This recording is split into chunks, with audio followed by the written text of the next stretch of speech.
अस्सलाम वालेकुम स्टूडेंट्स। हमने लास्ट वीडियो में पढ़ा था कि एक नॉर्मल पर्सन की इम्यूनिटी अगर है तो उसमें क्या क्या होता है। ल्यूकोसाइट्स हैं, उसके अंदर नेचुरल किलर सेल्स हैं। नेक्स्ट हमने जो है सीरम और प्लाज्मा के बारे में थोड़ा सा डिस्कस किया और फिर कहा कि इम्यूनिटी की दो टाइप्स हैं, इन्नेट और एक्वायर्ड इम्यूनिटी। इन्नेट इम्यूनिटी से स्टार्ट करते हैं। Innate immunity by birth immunity होती है, ये आपको पता है। ये बाय बर्थ और नेचुरल होती है। नॉन स्पेसिफिक इम्यूनिटी होती है और इसमें मेमोरी सेल्स नहीं होते। अब इसको डिटेल में पढ़ते हैं। अगर हम इन्नेट इम्यूनिटी की बात करें तो इसमें हमारे पास तीन तरह के बैरियर्स होते हैं नेचुरली। फिजिकल बैरियर्स होते हैं, केमिकल बैरियर्स होते हैं और सेल्यूलर बैरियर्स होते हैं। ठीक है, फिजिकल, केमिकल और सेल्यूलर।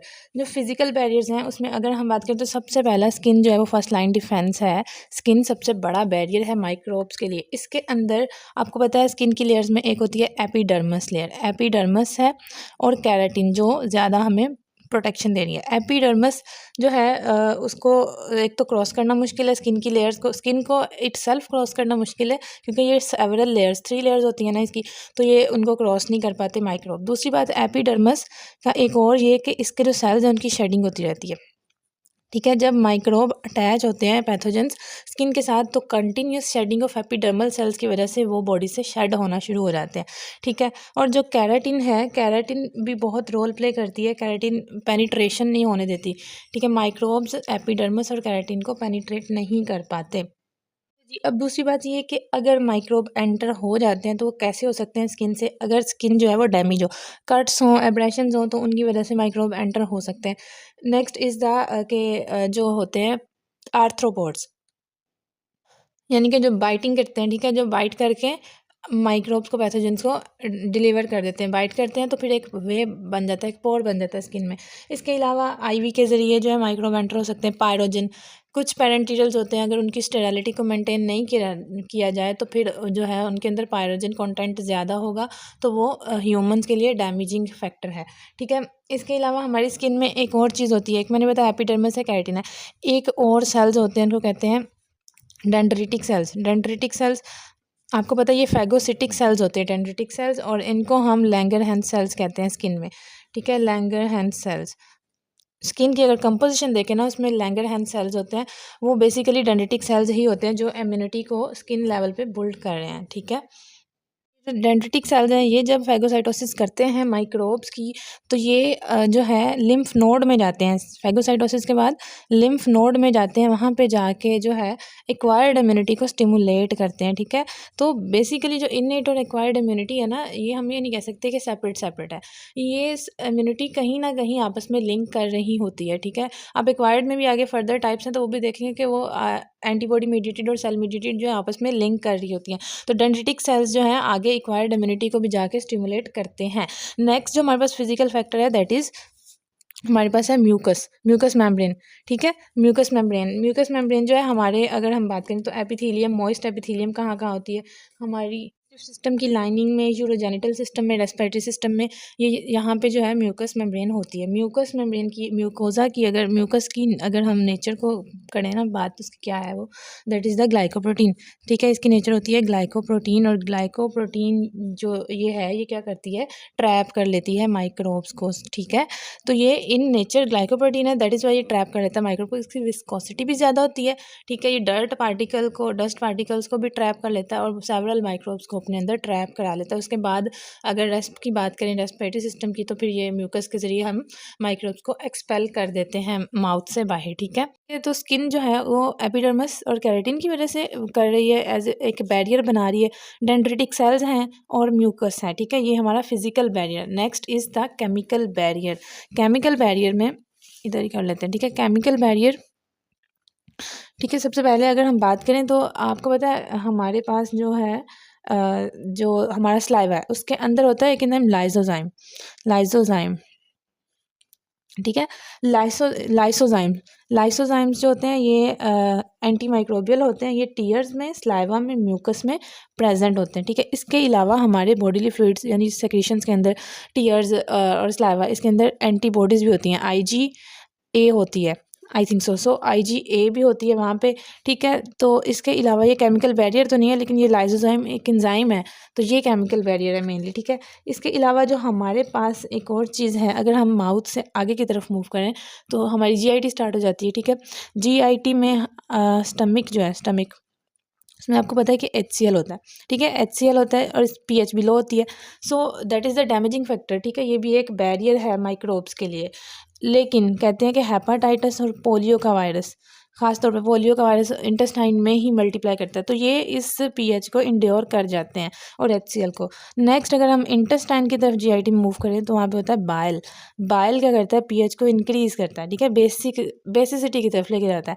पीएच बढ़ा के वहाँ पे क्या होते हैं, एंजाइम एक्टिव होते हैं, जिसमें हमारे पास होते हैं प्रोटीएजेस, अमाइलेजेस, लाइपेजेस, काइमोट्रिप्सिन वगैरह, वो सारे एंजाइम्स हैं वो एक्टिव होने होते हैं। अब आपको पता है कि सिर्फ ह्यूमन की फूड ही प्रोटीन या कार्बोहाइड्रेट इन नेचर नहीं है या फैट, ऑब्वियसली माइक्रोब्स के अंदर भी ये कंपोनेंट है। तो यही एंजाइम जो प्रोटीन डाइजेस्टिंग प्रोटीएजेस हैं, अमाइलेजेस हैं, कार्ब्स डाइजेस्टिंग और लाइपेजेस होते हैं जो, वो माइक्रोब के ऊपर भी एक्ट करेंगे, ठीक है। तो वो किसकी वजह से हुआ, बाइल की वजह से, क्योंकि बाइल ने इन्वायरमेंट दिया, ठीक है, ये होगा इंटेस्टाइन में। इसके अलावा हमारे एक है कि वेजाइना और यूरेनोजेनिटल पाथवे।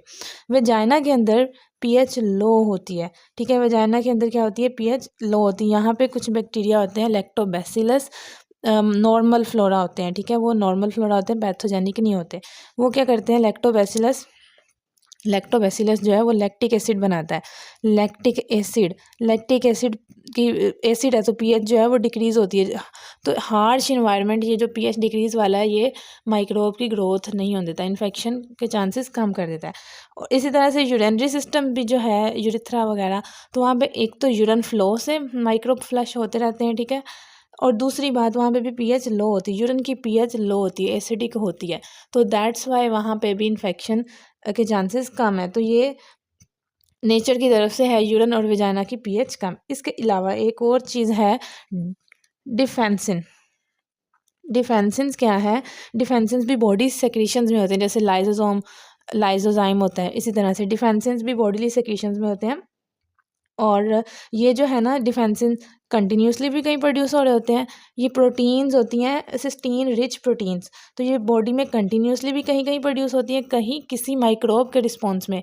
ये आगे काफ़ी टाइप्स की होती हैं, ठीक है, डिफेंसिन्स हैं, और ये ग्राम पॉजिटिव और ग्राम नेगेटिव बैक्टीरिया के दोनों के अगेंस्ट एक्टिव हैं। सो हमने केमिकल में पढ़ा कि हमारे पास माउथ की अगर बात करें तो लाइजोजाइम है, ठीक है, इसके अलावा टीयर्स में भी होता है और सलाइवा में भी IgA एंटीबॉडी है। डिफेंसिन्स भी होते हैं आपकी बॉडीली सेक्रीशंस में, जो कि सिस्टीन रिच क्या है, प्रोटीन्स है, और ये पॉजिटिव और ग्राम नेगेटिव दोनों बैक्टीरिया के अगेंस्ट एक्टिव हैं।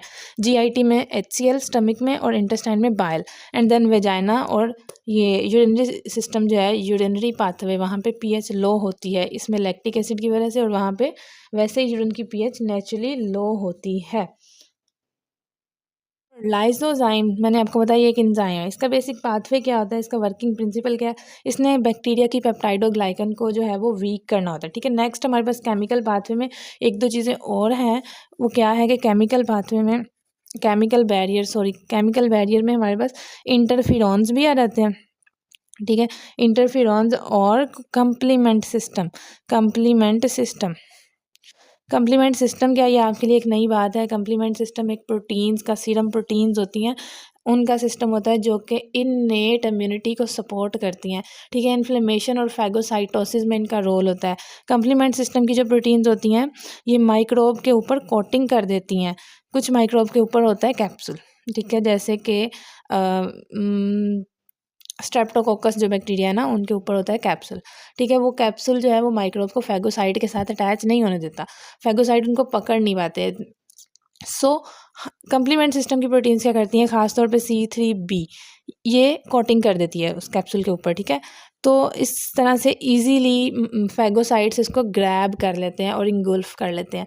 तो ये रोल है मेनली कंप्लीमेंट सिस्टम का। इसके अलावा ये हाइपर सेंसिटिविटी में भी इसका रोल है, और इननेट इम्यूनिटी में इसका बहुत रोल है। सो ये भी केमिकल फैक्टर्स में ही आते हैं। Next is the cellular barrier, chemical barrier, ये दोनों, ठीक है। सेल्यूलर बैरियर में हमारे पास सेल्स आएंगे, जाहिर सी बात है, मोनोसाइट्स होते हैं, टिश्यू मैक्रोफेजेस होते हैं, न्यूट्रोफिल्स होते हैं। मोनोसाइट्स कहाँ पे होते हैं बच्चों, ब्लड में होते हैं। और जो मैक्रोफेजेस, टिश्यू मैक्रोफेजेस है, जैसे मैंने आपको भी एक लैंगरहैंस सेल बताया, डेंड्रिटिक सेल, ठीक है, टिश्यू मैक्रोफेजेस और एक न्यूट्रोफिल्स हैं, ठीक है, न्यूट्रोफिल्स। अब एक बात ये आपने ये दिनों सेल्स के नाम याद रखने हैं। पूछा जाता है कि सेलुलर बैरियर में यानी इननेट इम्यूनिटी में कौन से सेल्स रोल प्ले करते हैं। तो मैक्रोफेजेस, न्यूट्रोफिल और मोनोसाइट्स करते हैं। बेसोफिल सेल्स और बाकी जो सेल्स हैं वो नहीं। ये तीन, ठीक है। इसके अलावा नेचुरल किलर सेल्स भी होते हैं, उनका भी रोल होता है इननेट इम्यूनिटी में, ठीक है। तो ये क्या है, की डिफेंस करते हैं इननेट इम्यूनिटी में। कैसे करते हैं, इनका मैकेनिज्म क्या है। फैगोसाइटोसिस करते हैं ये फैगोसिटिक सेल्स हैं और ये इन्फ्लेमेटरी रिस्पॉन्स जनरेट कराते हैं, इन्फ्लेमेटरी रिस्पॉन्स, ठीक है, इन्फ्लेमेशन कराते हैं। मैंने एक और बात की कि नेचुरल किलर सेल्स ये मैकेनिज्म नहीं करते, वो परफोरिन ग्रैन एंजाइम वो हम आगे पढ़ेंगे, लेकिन वो भी इननेट इम्यूनिटी में सेलुलर बैरियर में ही आते हैं, NK cell, natural killer cells, ठीक है। अब हम समराइज़ कर देती हूँ। फिजिकल में हमने पढ़े 2 फैक्टर्स पढ़े फिजिकल में। एक हमने कहा कि 2 तरह के बैरियर है फिजिकल में, एक स्किन है और एक हमारी म्यूकस मेम्ब्रेन है, ठीक है, म्यूकस मेम्ब्रेन है। फिर हमने कहा केमिकल बैरियर्स भी हैं, तो केमिकल बैरियर में हमने काफ़ी ज़्यादा चीज़ें पढ़ी। केमिकल बैरियर में हमने HCl पढ़ा, देन हमने कहा बाइल, ठीक है। सबसे पहले हमने लाइसोसोम कहा था सलाइवा में, लाइसोजाइम्स हैं, डिफेंसिन है सलाइवा वगैरह में, HCl है, बाइल है, नेक्स्ट वेजाइना में लैक्टिक एसिड है, ठीक है, ये सारे, और pH वगैरह, ठीक है। और थर्ड वन जो हमने कहा सेलुलर बैरियर, ये लिखा हुआ मोनोसाइट्स हैं, टिश्यू मैक्रोफेजेस और न्यूट्रोफिल्स हैं, ठीक है। फिजिकल में स्किन और म्यूकस है, केमिकल में लाइसोजाइम और डिफेंसिन्स हैं, HCl है, बाइल है, लैक्टिक एसिड है।